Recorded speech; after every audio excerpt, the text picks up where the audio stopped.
Pilipinas. Ang oras, 3 minuto makalipas ang alas 4.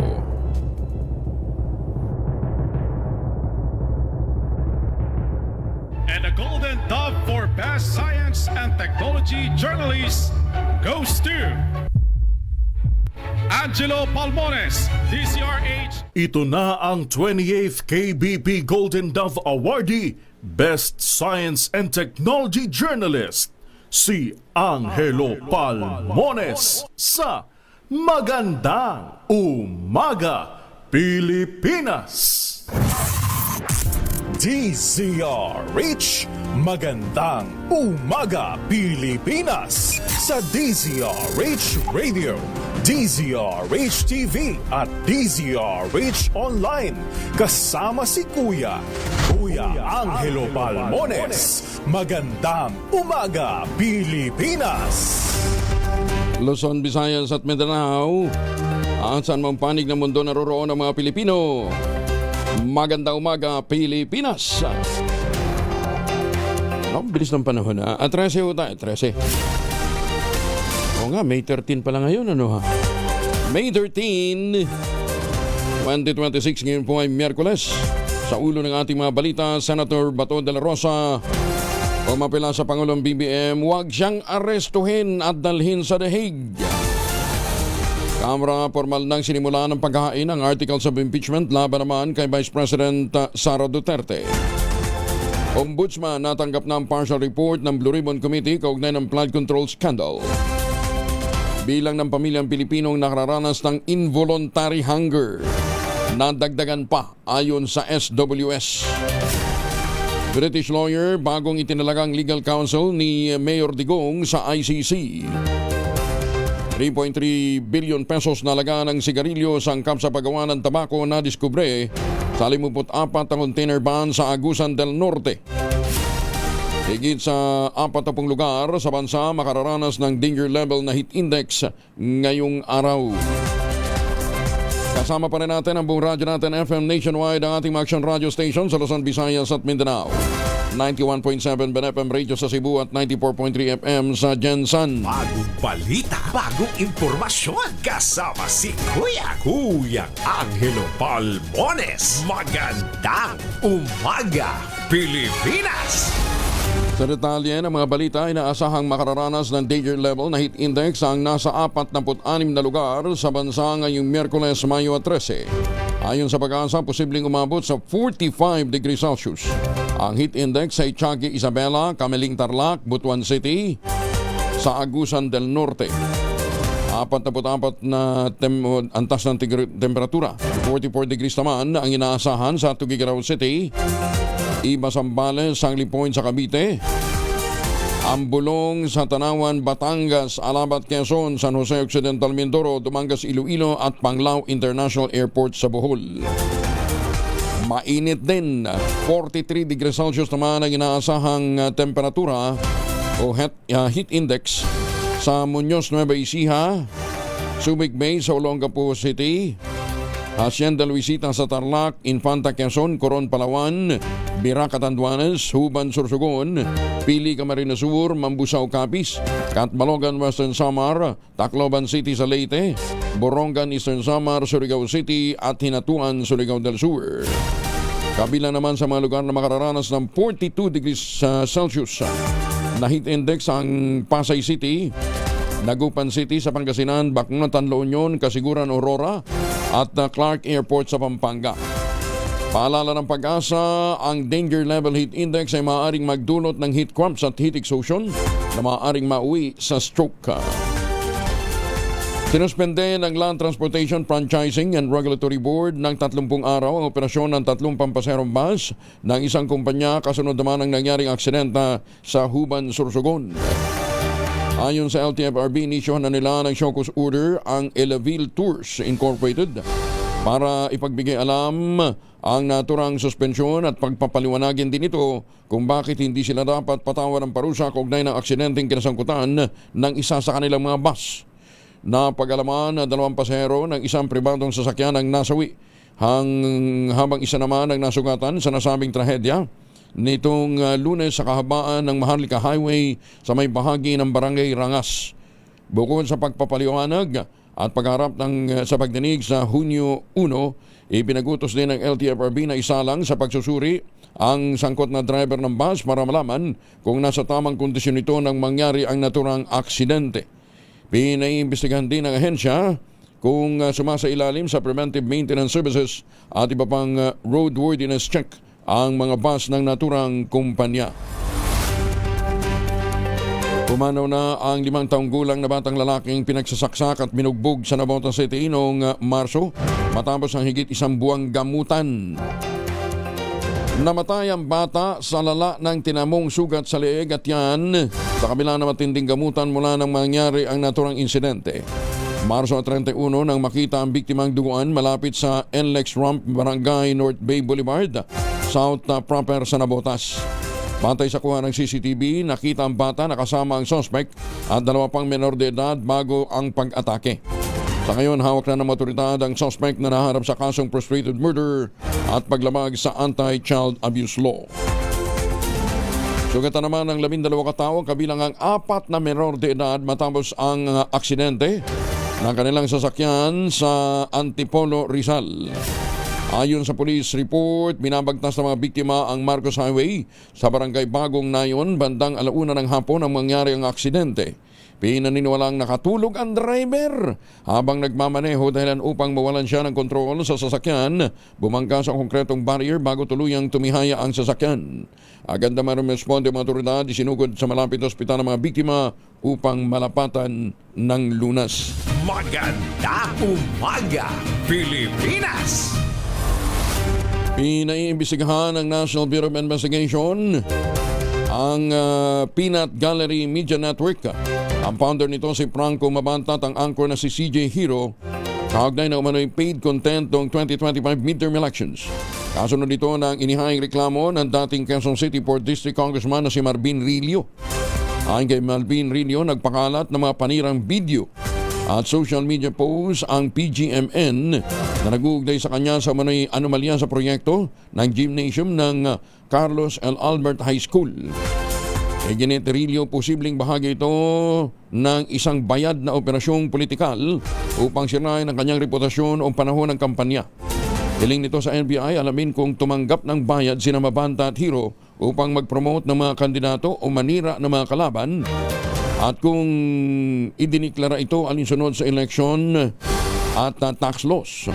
Samantala, hinihintay na ng NBI ang cyber warrant mula naman sa korte upang masuri ang mga gadget na nasamsam mula kay Mabanta at 4 na iba pang mga suspect na naaresto sa entrapment operations sa Pasig. Magkakaroon ng mas malinis, makabagong mga palikuran sa mga estasyon ng Light Rail Transit o LRT1 sa pamamagitan ng partnership ng Light Rail Manila Corporation sa Mr. Lou Philippines. Isasaayon sa mga comfort room ng LRT station kung saan uunahin ang EDSA at Fernando Po Jr. Station. Ayon sa LRMC, mananatiling libre ang paggamit ng ilan sa mga nirenovate na palikuran habang ang iba naman ay gagawing premium facilities na maaaring gamitin kapalit ng bayad.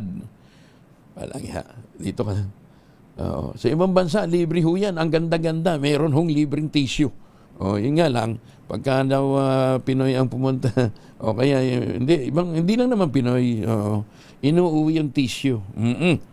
Anyway, layunin ng premium option na magbigay ng mas pinahusay na mga pasilidad upang magkaroon ng pagpapilian ng mga pasahero sa pagitan ng libreng dekalidad na comfort room at mas komportableng karanasan. Dumalong sa paglagda ng Memorandum of Agreement sina LRMC President at CEO Enrico Benipayo, Chief Finance Officer Francia at Business Development Head Alan Ray.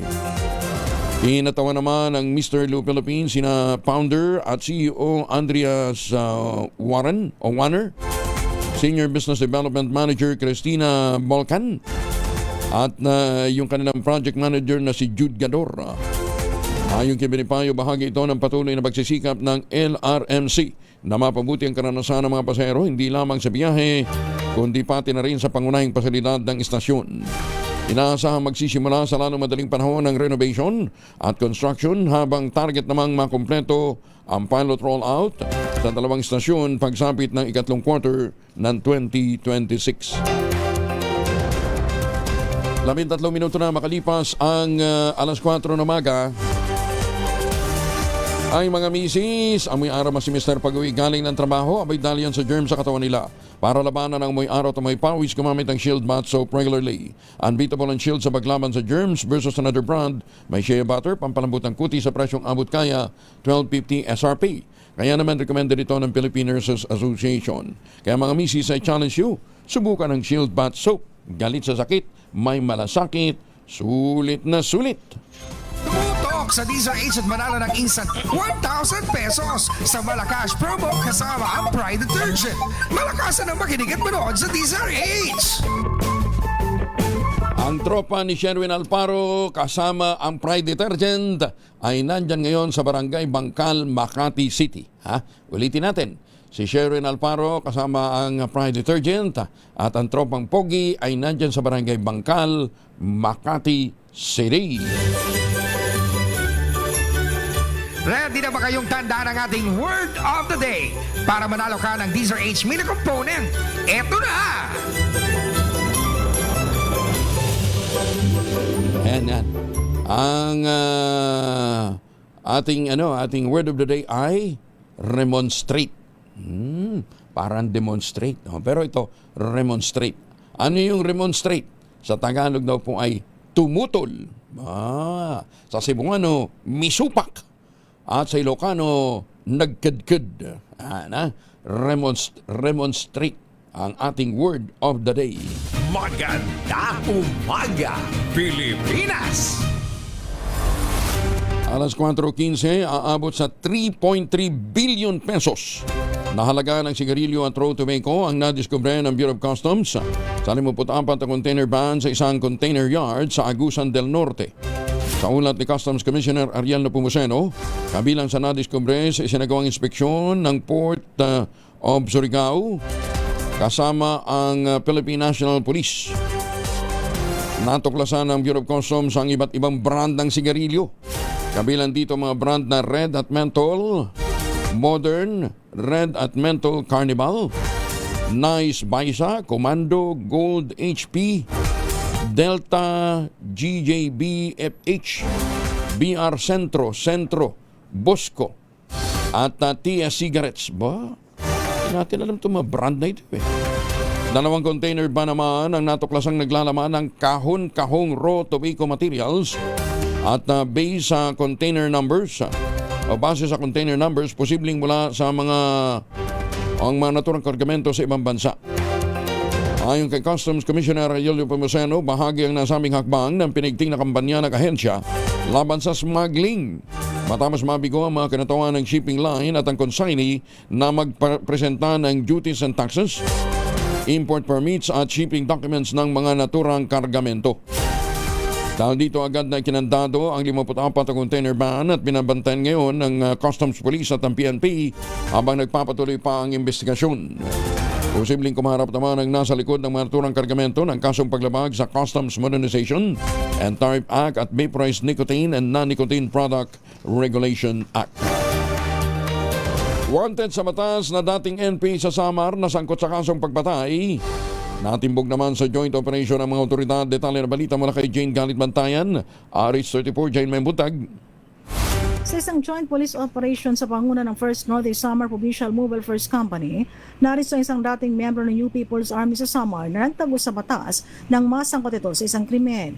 Itinuturing ito na top 5 most wanted person dahil sa kasong kinakaharap nito ang kasong pagpatay. Nadakip ito sa barangay ng Hibunawan, bayan ng Lope de Vega. Ang nahuling wanted ay isang 27 taong gulang, inaristo sa bisa ng warrant of arrest mula sa Regional Trial Court, Branch 41, Gandara, Samar. Walang piyansa na inilagak ng korte para sa pansamantalang kalayaan ng nasabing akusado.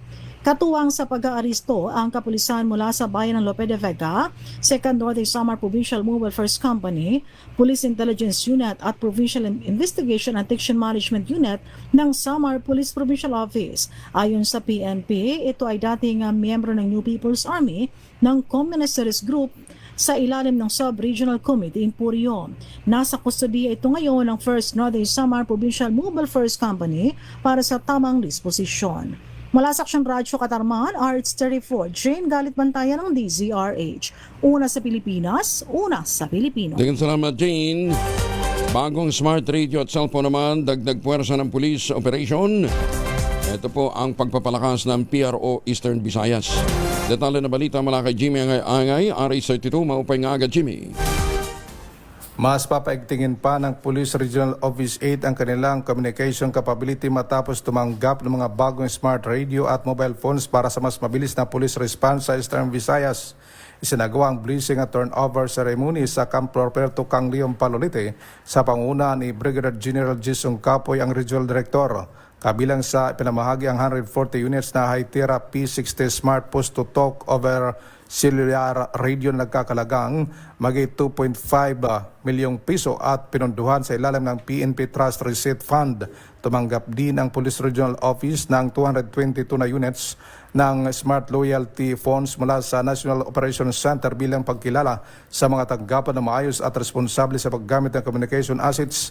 Ayon kay General Capoy na malagang pagkakaroon ng maasahang communication equipment upang mapalakas ang koordinasyon at mapabilis ang responde ng pulisya sa iba't ibang insidente sa riyon. Tiniyak naman ng Police Regional Office 8 pagpapatuloy ang modernization ng kanilang communication systems upang higit pang mapabuti ang serbisyo publiko sa Eastern Visayas. Wala dito sa DYVL Action Radio Tacloban, ito si RH32 Jimmy Angay para sa DZRH. Una sa Pilipinas, una sa Pilipino. Daghang salamat, Jimmy. Maganda umaga, Pilipinas! Naimbag na bigat sa mga suki natin dyan po sa Bulog, Cagayan. Magandang umaga sa mga suki natin sa Calamba, Laguna at dyan po sa Paraña Q. Alas 4:20.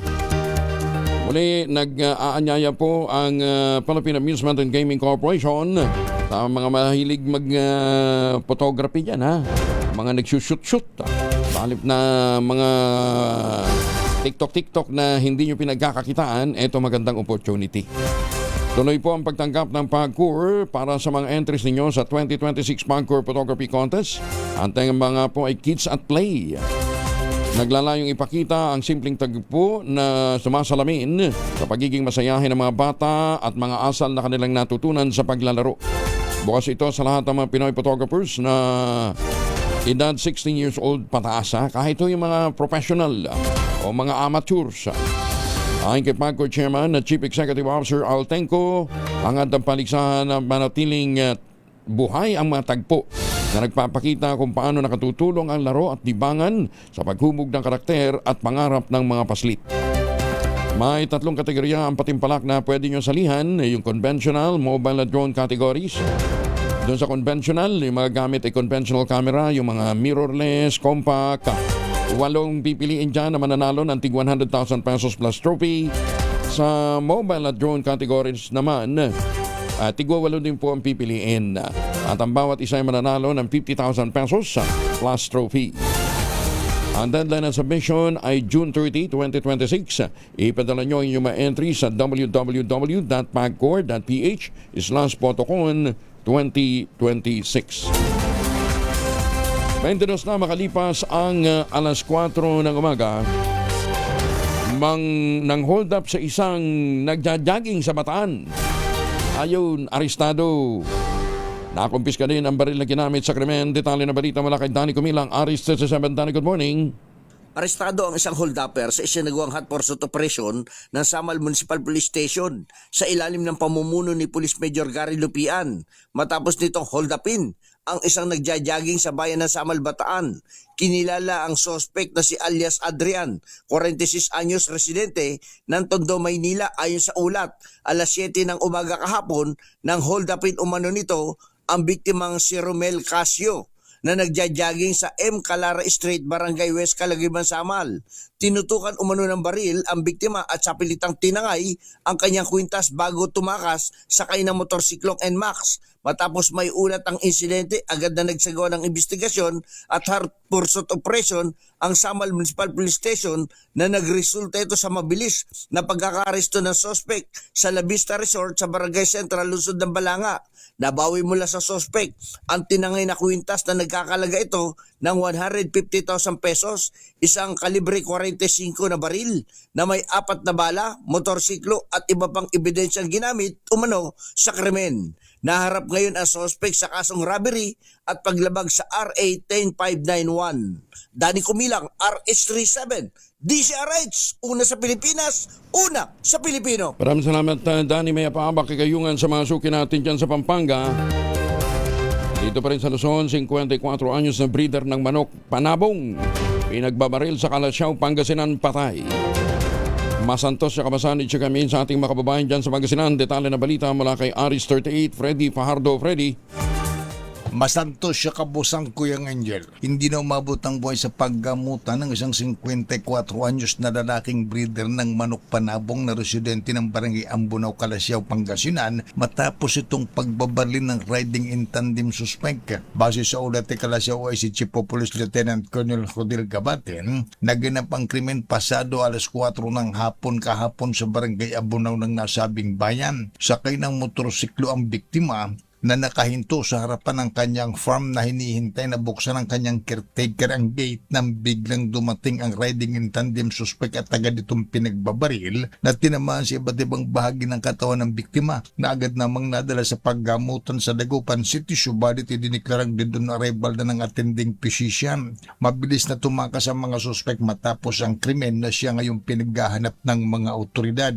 5 basyo ng kalibre 45 baril ang natagpuan ng Soko Team sa lugar ng krimen. Ayon sa mga investigador, wala umanong masabing kaaway ang pamilya ng biktima. Kaya nagpapatuloy ang pagsasagawa nilang backtracking investigation sa pamamagitan ng mga CCTV sa lugar para matukoy ang mga salarin at mabatid ang motibo sa pamamaslang. Mula sa Action Radio Pangasinan, ito si Freddy Fajardo, Aristartit, tag-uulat para sa DCRH, una sa Pilipinas, una sa Pilipinas.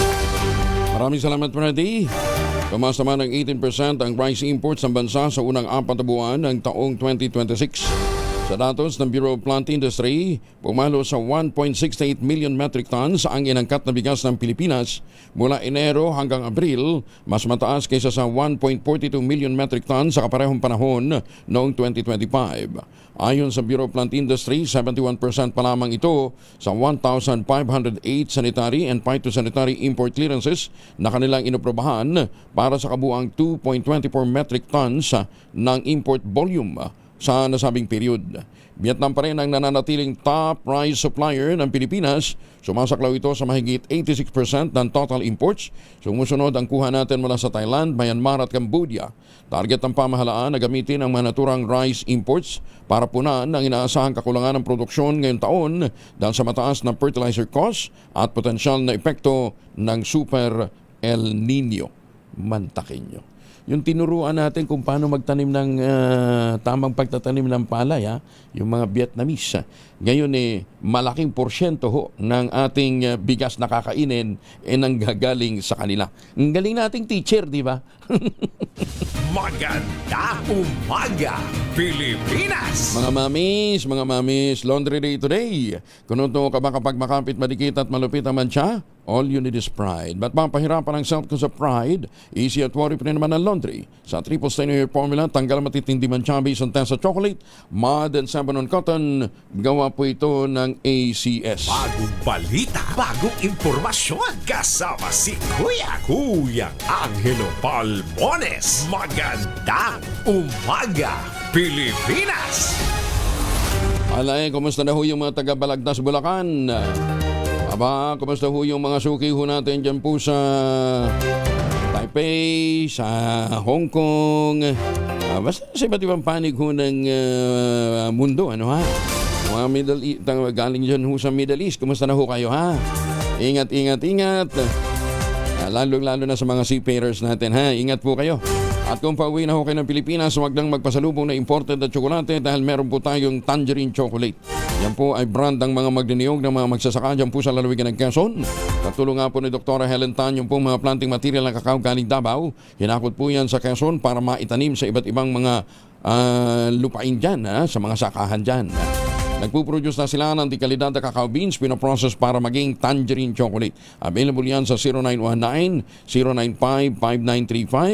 May mahigit 10 variants ng tangerine chocolate na ang mga raw material galing din po sa ani ng mga magsasaka. I-check po ninyo sa tangerinechocolate.ph.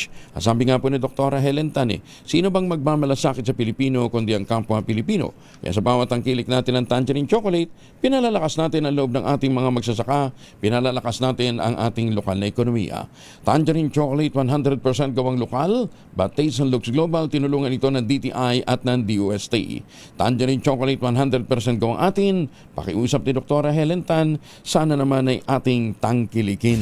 Magandang umaga, Pilipinas! Personnel ng Highway Patrol Group binaril sa Matalam, North Cotabato. Detalye na balita mula kay June Di Makuta, RS19. May buntag ni mo, June. Assalamualaikum, Brother June. Alaykumasalam, Brother Angel. Sugatan ng isang HPG personnel makaraang pagbabarilin habang nagpapatupad ng anti-carnapping operation sa bahagi ng National Highway malapit sa round ball ng Matalam, Cotabato Province. Sugatang isinugod sa ospital si PSMS Noel Demate, personnel ng Provincial Highway Patrol Team, residente ng Pigkawayan, Cotabato Province, habang nagawang makatakas ng 2 suspect sakay ng single motorcycle. Tanong ng ilang witnesses, bakit umano hindi hinabol ng kasamahang HPG personnel ang mga suspect na may mga sasakyan namang dala ang HPG? Nakipag-ugnayan na ng HPG personnel sa Matalam Police Office para hanapin ang mga suspect. Humihingi naman ng tulong sa community ang PNP at HPG sa magitan ng impormasyon para sa ikadarakip ng 2 suspect. Samantala, Kuya Angel, nakilala na ang natagpuang bangkay ng babae na nakagapo sa mga kamay at paa at nasa state of decomposition na sa dalampasigan ng barangay Sambulawan, Sultan Mastura, Maguindanao del Norte. Ang bangkay ay kinilalang si Juarda Mulud Ibad, 27 years old, manicurista at residente ng Brose, Barangay Tamuntaka, Datuudin Sinswat, Maguindanao del Norte. Ayon sa Sultan Mastura PNP, nitong May 3, paumano nawawala ang biktima kasama ng pinsan nitong si Nadia Mulod na bangkay na ring natagpuan nitong nakaraang araw. Mula sa Central Mindanao, RH19, June Di Makutak, DZRH, una sa Pilipinas, una sa Pilipino. Sukran, June. Magandang umaga, Pilipinas! Alas 4:30 ang oras sa buong kapuluan. Isang bangkay ng lalaking nakaposas naman ang natagpuan sa loob ng septic tank sa Matina, Grabahan. Ito po'y sa Davao City. Ayon sa pulisya, posibleng 4 na araw ng patay ang biktima na nakagapos din ang mga paa. Maaari umanong sa ibang lugar ito pinatay, itinago lamang sa septic tank ang bangkay. Batay sa ulat, nakasuot ito ng jersey na pang-itaas at short pants. Sa ngayon ay nagpapatuloy pa investigasyon ng mga otoridad para matukoy ang pagkakakilanlan sa naturang biktima. Itinalaga bilang bagong lead counsel ni dating Pangulong Rodrigo Duterte ang British barrister na si Peter Hayes Casey o King's Counsel. Pinalitan ni Haynes si Attorney Nicholas Copan kasunod ang pagbibitiw nito bilang abogado ni Mayor Digong sa kasong Crimes Against Humanity na kinakaharap sa na may kaugnayan sa kanyang war on drugs. Si Hines ay isang King's Counsel na konektado sa St. Philip's Chamber sa Birmingham, England. Inilarawan siya bilang isa sa mga pinaka-prestigious na practitioner sa international criminal at humanitarian law. Higit 20 years nang may karanasan si Hines sa pagharap sa mga international tribunals sa The Hague at tumawag na rin siya ng mga kaso ng genocide, war crimes, crimes against humanity at international terrorism. Naglingkod din siya bilang presidente ng International Criminal Court Bar Association mula 2019 hanggang 2021. Hindi na bago si Hines sa mga high-profile na kaso sa ICC at isa sa mga kasong kanyang naipanalo, ang kasong kinaharap ng dating Congolese Vice President na si John Pierre Bemba, kung saan binaligtad ng Appeals Court ang conviction nito para sa war crimes. Noong 2024, itinalag rin si Hines upang maging kinatawan ni Joseph Kony na kauna-unahang in absentia o sa kauna-unahang in absentia proceedings ng ICC. Magandang umaga, Pilipinas! Umaasa naman si Senator Bato de la Rosa na sasaklulo sa kanya ang Korte Suprema kaugnay ng arrest warrant mula sa International Criminal Court. Ayon kay de la Rosa, naghain na siya ng petisyon sa Korte Suprema para sa temporary restraining order laban sa naturang arrest warrant at umaasang papabor ito sa kanya. Bahagi ito ng legal na paraan ng senador para hindi maipadala sa The Hague, kung saan kasalukuyang nakadetine ang dating Pangulong Duterte dahil din sa kasong crimes against humanity. Habang wala pang desisyong inilalabas ang Korte Suprema, dito muna o mananatili muna si Senator Bato sa Senado. Ang proseso naman ay hindi hanggang sa lower court lang. Meron kaya ka naman appeal, di ba? Pwede tayo umakyat sa taas. So, pero inunahan na namin sa Supreme Court ngayon. So, hintayin natin yung decision ng Supreme Court. Sir, habang may mga pending pa yun, sir, application, sir, sa court, dito lang, sir, kayo sa Senate, hindi, sir, kayo aalis, sir? Dito lang ako. Dito lang. Hindi ako alis. Kaya ang mga meme ngayon doon daw pinapapasok si Bato. Ayaw pumasok. Ngayon naman, ayaw umuwi. Ginit ang Malacanang na ibinigay na nila ang proteksyon o ibinibigay ang proteksyon sa sino man basta't naayon sa batas. Tugon ito ng Palace Press Officer na si Attorney Claire Castro sa panawagan ni Senator Bato sa Pangulong Bongbong Marcos na huwag siyang hayaang arestuhin at dalhin sa International Criminal Court sa The Hague. Ayon kay Castro, lahat naman ng Pilipino ay binibigyan ng proteksyon ng pamahalaan. Kaya kung maaresto man niya ang senador, itiyakin ng palasyo na mabibigyan nito ng lahat ng kanyang karapatan ay gagalang bilang akusado. Maski na po yung mga EJK victims ay humihingi rin po ng proteksyon sa gobyerno. So, ang akusado, katulad ni Senator Bato, ay humihingi ng proteksyon. Lahat po ay bibigyan ng proteksyon na naaayon sa batas. Hindi manghihimasok ang Pangulong Bongbong Marcos sa panibagong liderato ng Senado, maging sa paghawak nito sa impeachment proceedings laban kay Vice President Sara Duterte. Ayon kay Palace Press Officer Claire Castro, lahat ng mga nangyayari sa Senado ay saklaw ng authority ng mataas na kapulungan kaya hindi nakikialam ang presidente sa anumang magiging pasya nila. Hindi man direktang sinigot ni Castro kung suportado na Malacanang ang pagsasagawa ng impeachment trial laban kay BP Sara. Muling iginiit ng tagapagsalita ng palasyo na naging direktiba na ng Pangulong BBM na panagutin ang lahat ng sangkot sa anomalya. Iginiit ni Castro, lahat ng mga idinadawit sa kontrobersiya ay dapat na imbestigahan. Sumalang sa pagdinig para lumabas ang katotohanan at maiwasan ang agarang panghuhusga. Binigyan din ng Malacanang na may limitasyon naman ang protective custody ng Senado kay Senator Bato de la Rosa sa harap na nakaambang pag-aresto sa kanya ng International Criminal Court.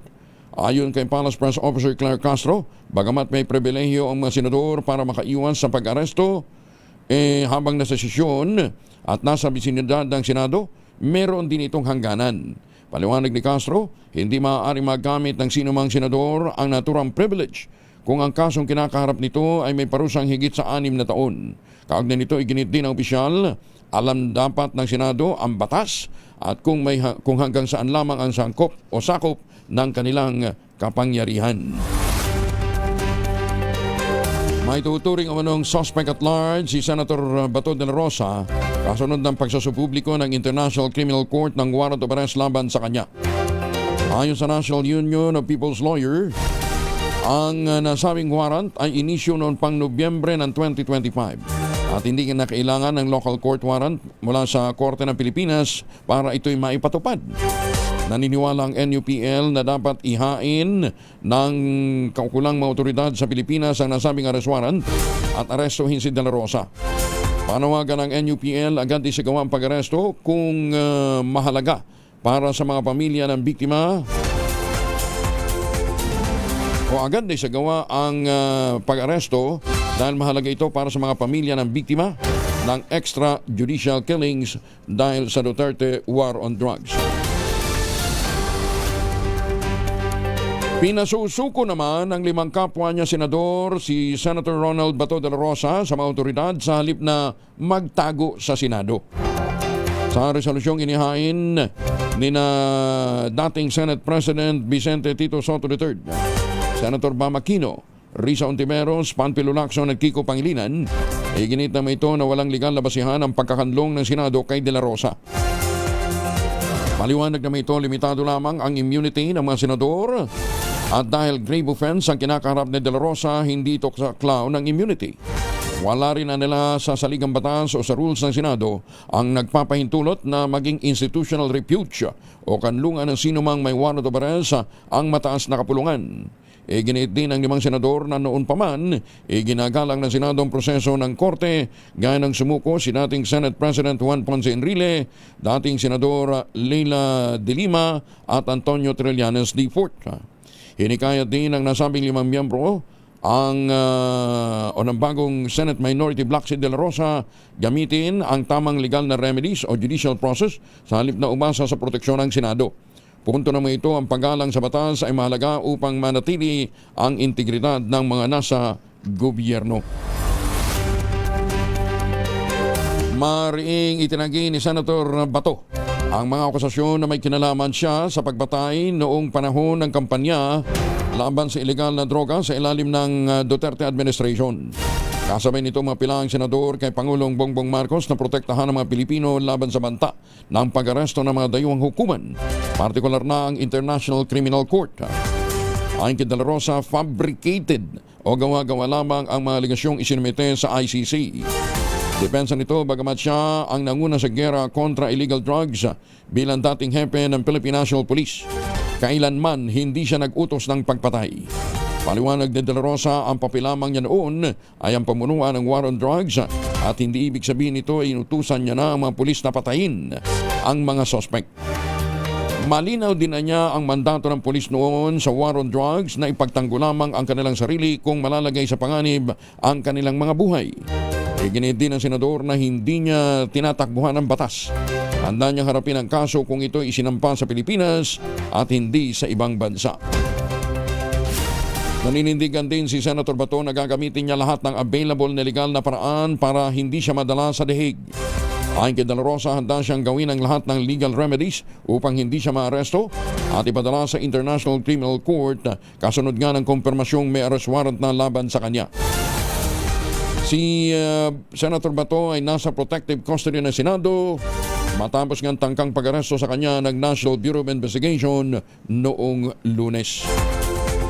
Hinamo naman ni Akbayan Party List Representative Percy Sendanya si Senator Bato na sumuko at harapin ang kanyang kaso sa International Criminal Court. Ay kay Sendanya, dapat isipin ng Senado ang pagbibigay ng proteksyon o dapat pag-isipan mabuti ng Senado ang pagbibigay ng proteksyon kay De La Rosa dahil isa na siyang fugitive of international law.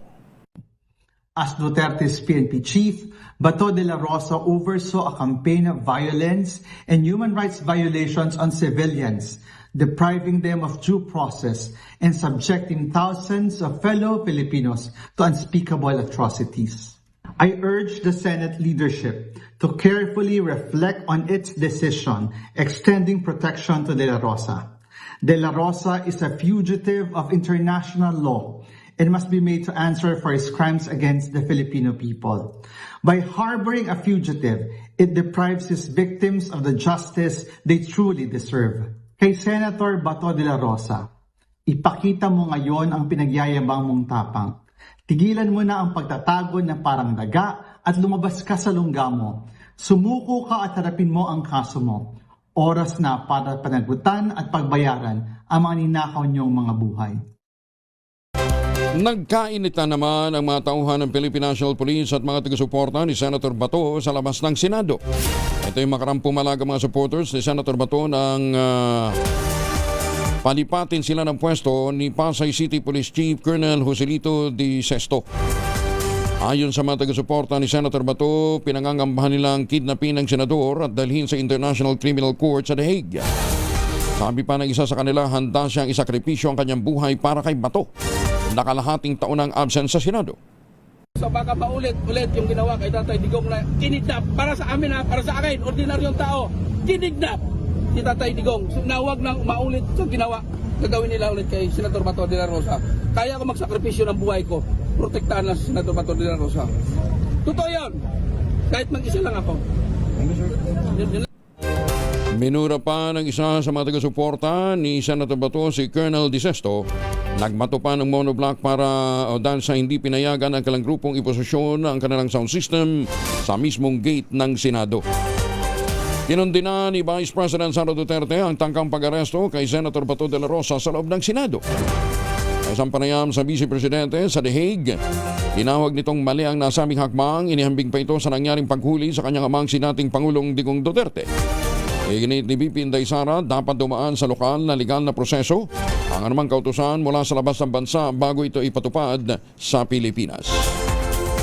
Tahasa namang konestyon ni dating Senador Antonio Trillanes de Port ang paninindigan ni Interior Secretary John B. Cremulya matapos itong magpahayag ng negatibong reaksyon sa pagpapalabas ng arrest warrant ng International Criminal Court laban kay Senator Bato. Hindi na itago ni Trillanes ang kanyang pagdududa kung kanino ba talaga kakampi o kumakampi ang kalihim ng Department of the Interior and Local Government. Binigyan din ng dating senador na tila magkakasalungat ang aksyon at salita ni Secretary Remulla. Ayon kay Trillanes, noong una ay tila nagpapakitang gilas ang kalihim sa pagbabantay, ngunit ngayon ay meron ng formal na warrant, bigla namang nagbago ang tono. Ipinagmamalaki umano ni Remulla na may 10,000 pulis na nakahandang magbantay noon na umuugong pa lamang tungkol sa warrant. Pero ngayong inilabas na, iginiit ni Remulla na hindi ito maaaring ipatupad. Hindi rin nagpigil si Trillanes sa pagbatikos sa pamamalakad ni Remulla sa DILG, kung saan binatikos nito ang maluwag na batas sa bansa, kung saan lahat ng pugante ay malaya sa ilalim ng pamamalakad ng kalihim.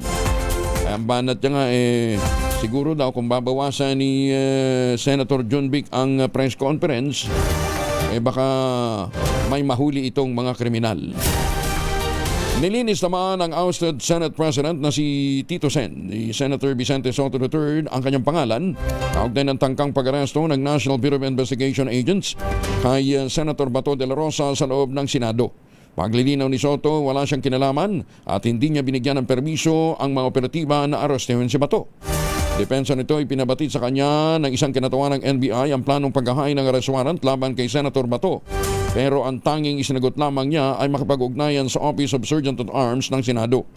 Hindi rin umano alam ni Tito Sen na susulpot pala si Bato.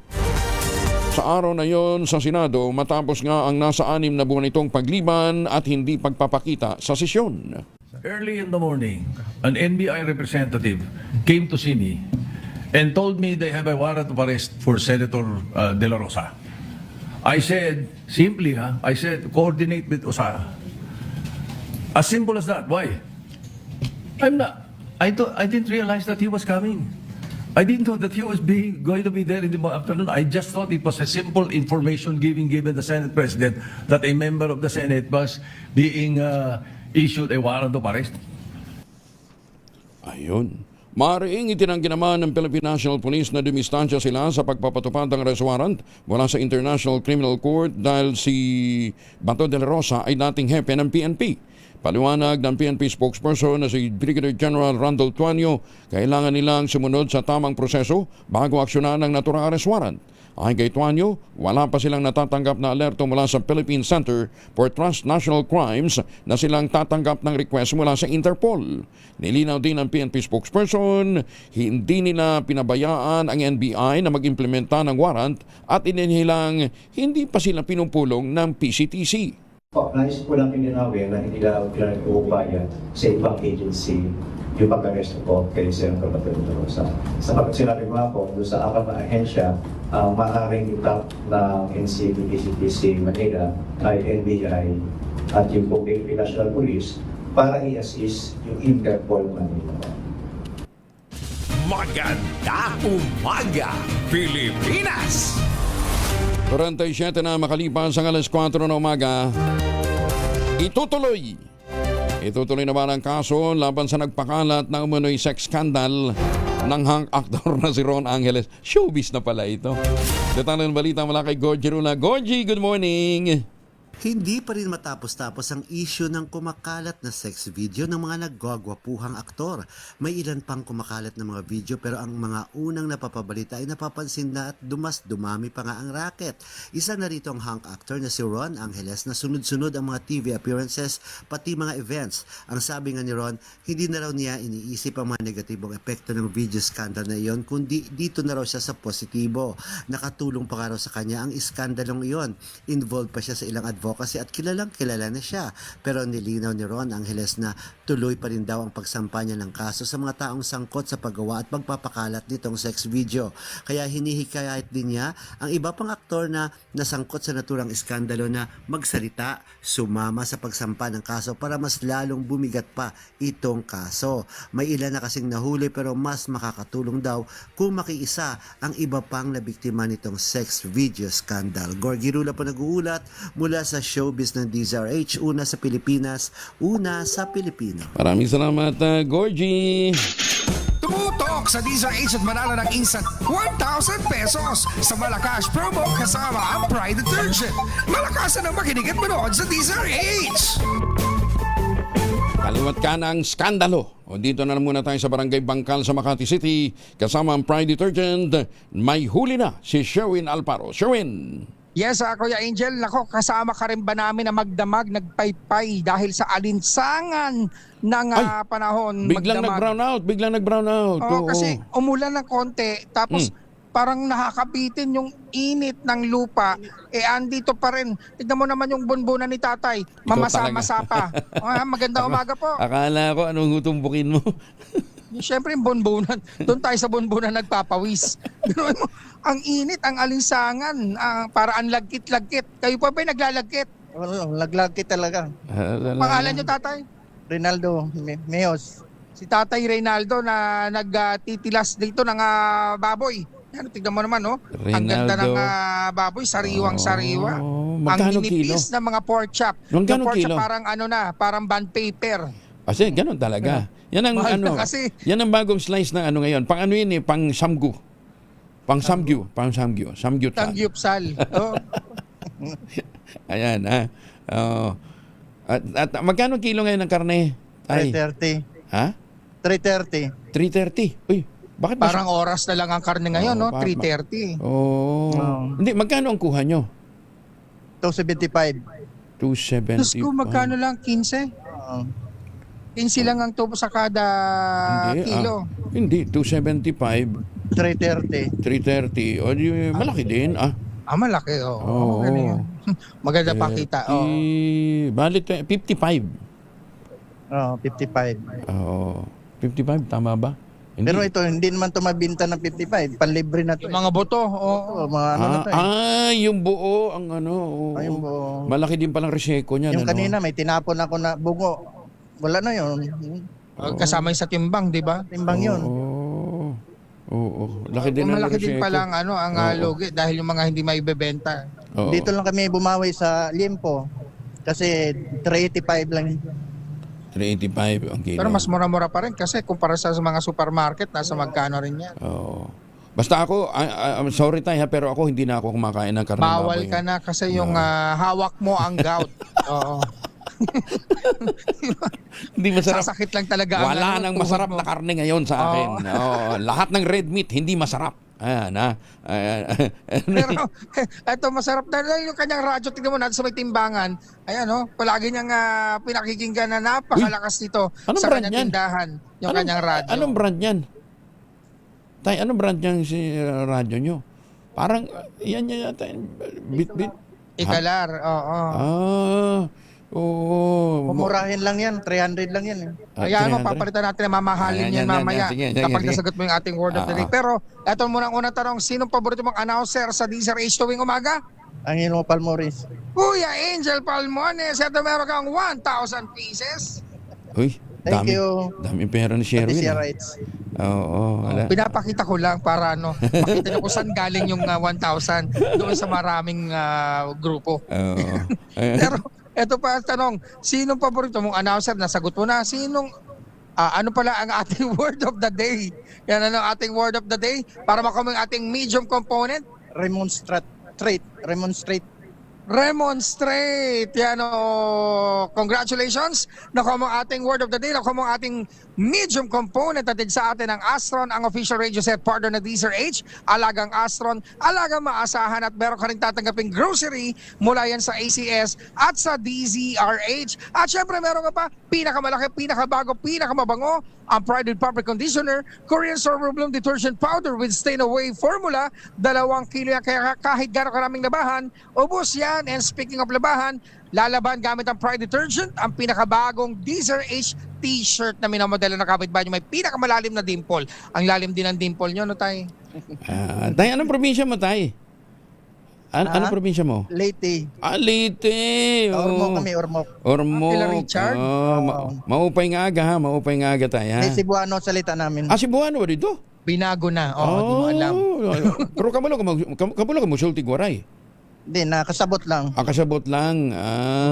O niya ato-ato. Ate naman yung Leyte. May Waray, Cebuano. May Waray, Cebuano. Dugay ka naguli? Dugay na, 30 years. 30 years na, uli-uli. Ang tagal na. Mahal pa masahe. Kinsa man day nabilin dito? Mga kapatid ko na lang. Na dito ron. Sa pinsan, Ormoc. Nasa Ormoc. Okay. Sige. Batiin mo sila doon. Binibata ko yung mga kapatid ko dyan sa Ormoc. Sana Alberta, si Dangdang, dami pa na. Raghan. Mga artista ka na. Okay. Sa TV na. Sa TV na ako. Sige. Ako, maraming salamat. Ako, Kuya Angel, sandali lang, meron pa humahabol dito na Grab driver. Ayan, magandang umaga po. Ay, magandang umaga pong Angel. Aba, nag-grab naman siya.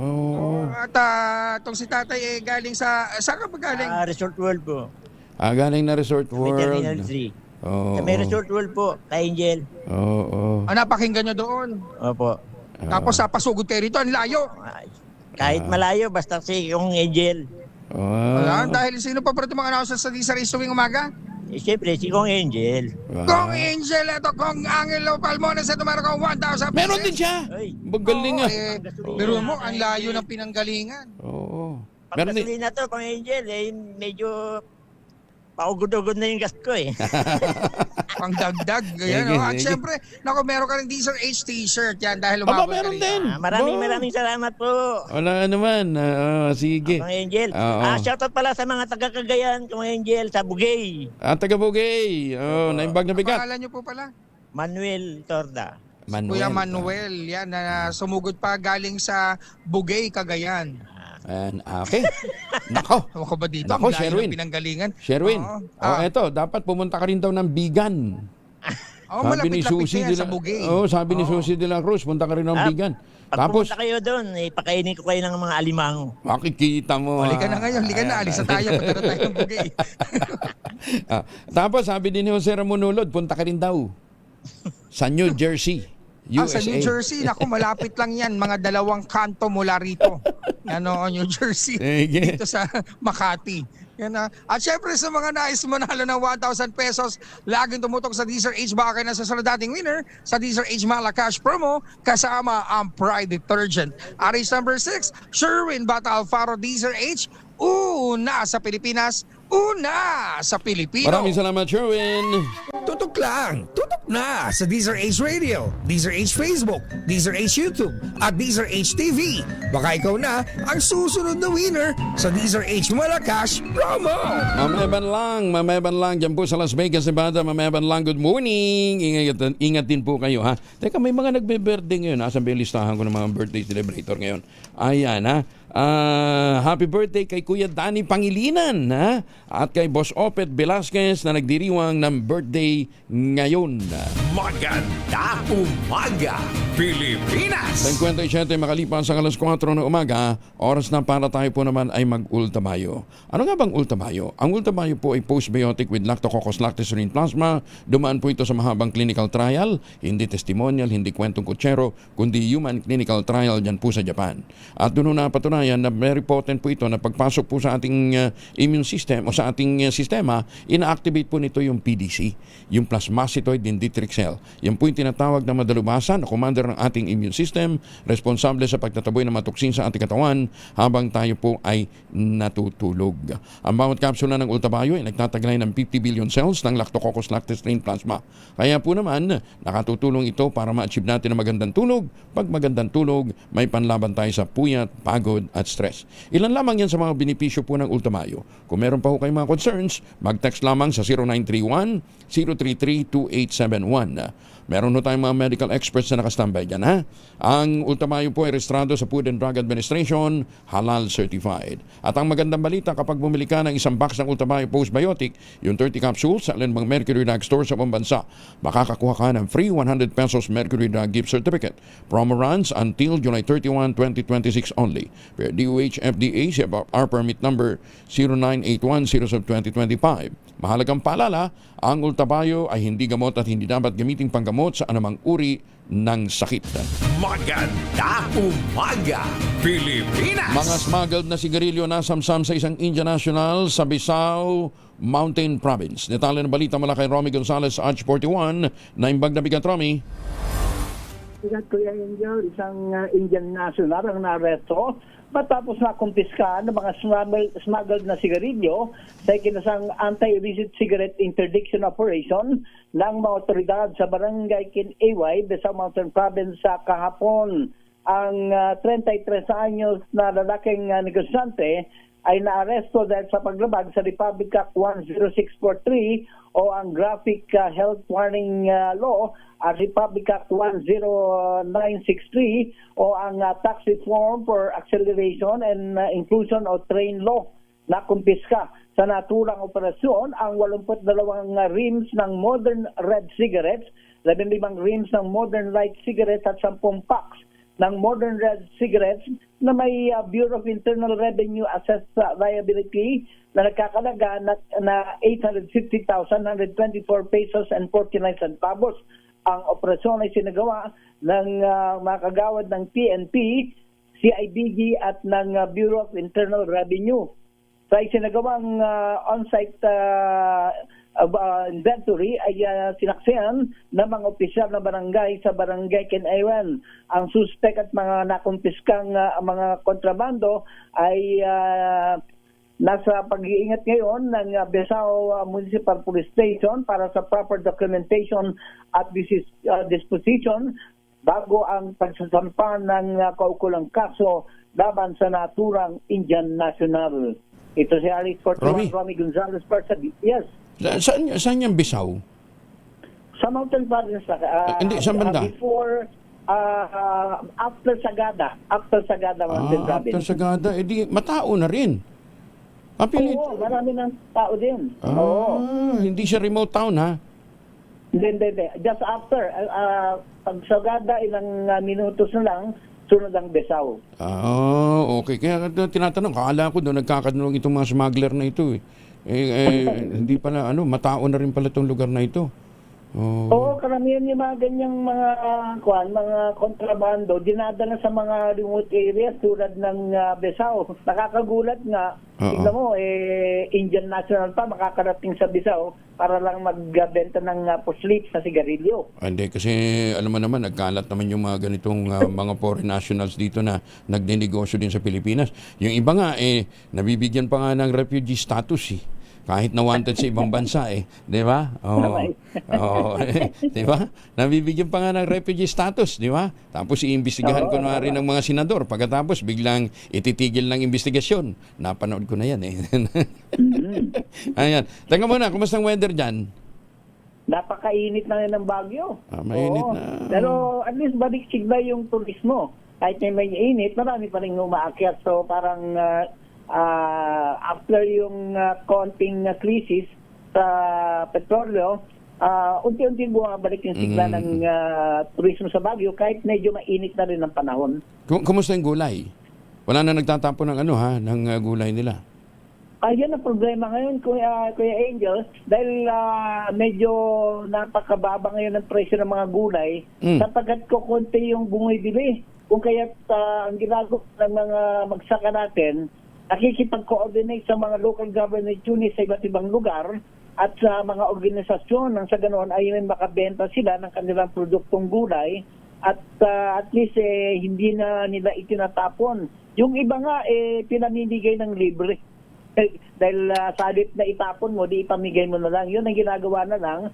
At talaga namang matukal yung industry ngayon ng gulay sa area ng Benguet at Mountain Province dahil nga sa crisis na naranasan, mataas ng presyo ng transportation cost. Yan ang at least nagiging epekto nitong pagkalugi ng ating mga magsaka dito sa area ng Cordillera. Yung iba nga, dumaday, kinausap si Yorme yata, si Yorme Isko, kaya dito sila sa Maynila nagbebenta. Tinutulungan sila ng LGU. Kapulisan naman, Angel, merong ginagawa na rin, nagkikipag-coordinate sa mga non-government organizations. Yun, bumibili sila at parang pantry ba, libre. Yun namimigay na lang sila ng libre. Pero yung gulay, at least binibili nila sa mga magsaka, mga traders from this area, sa Trinidad Trading Post. Pero saan naman sila kukuha ng pang-sustain na pera dun? Diba? Yun lang. Yun lang ang problema. Siya, sige. Just again, Romy. So yan muna ang latest na update sa Cordillera. Ito si RE41 Romy Gonzalez para sa DZRH.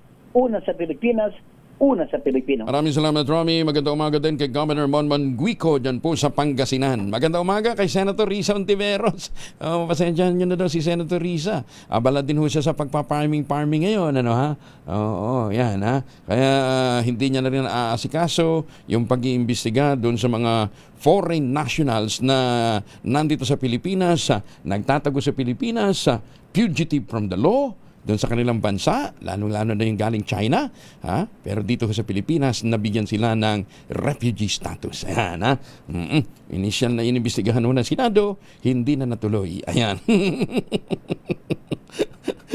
Bakit kaya? Yan din ho ang tanong natin. Maganda umaga, Pilipinas! Magandang umaga din po sa mga Pilipino dyan po sa South Korea. Oras sa buong kapuluan, 4 na minuto na makalipas ang alas 5 ng umaga. Sting Company DZRH, a proud member of MBC Media Group.